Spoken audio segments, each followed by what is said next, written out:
Men have a very interesting way of handling their problems on their own. It's almost like we kind of take like a secret type of pride in the fact that like we're gonna do this alone. I don't know, anytime that I start thinking about like men going through problems, I start thinking back to like Gladiator and how like that dude like got revenge all on his own. It was like this lone wolf situation, right? Like you just battle back, you battle through all the pain, and then, you know, it's kind of like there's something heroic about that.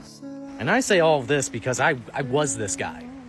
I would go through things and I wouldn't tell people about it because I didn't think that they could handle it, or I just thought it would be more heroic just to handle it on my own. Like, I got this, I can do it.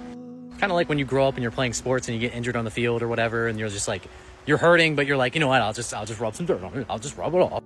But that's physical pain. Like, no one can really see your mental pain.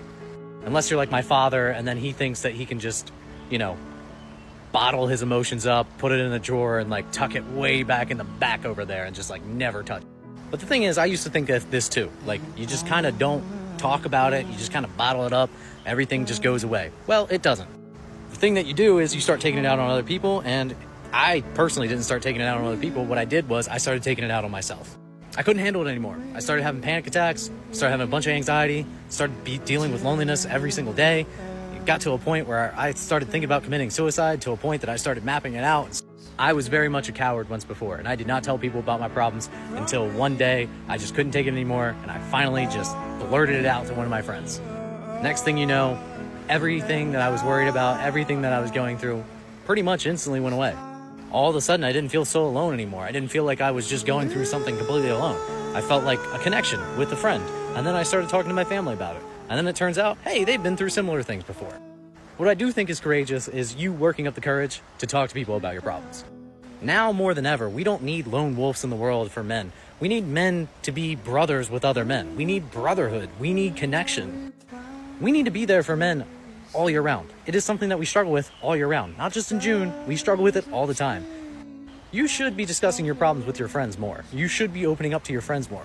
We don't need any more lone wolves. We need brotherhood. We need connection. We need deeper, meaningful connections with our friends. Stop just trying to drown yourself in freaking booze and freaking TikTok and Instagram. Stop trying to just watch TV and movies and hope that the pain goes away, because it doesn't. And I understand, it is scary, but I promise you, it won't be that scary once you open up to the right person and they start talking to you about it. And then you're gonna be like, oh wow, I'm not as important as I thought it was. Like, this isn't as big of a deal as I thought it was. Man, I was being kind of selfish, not even saying it. It's time to work up the courage to trust again, to talk to people again. Stop getting deceived by this freaking voice inside your head that tells you people can't handle this. If you want help doing so, follow me for more videos like this. I post videos like this every single day.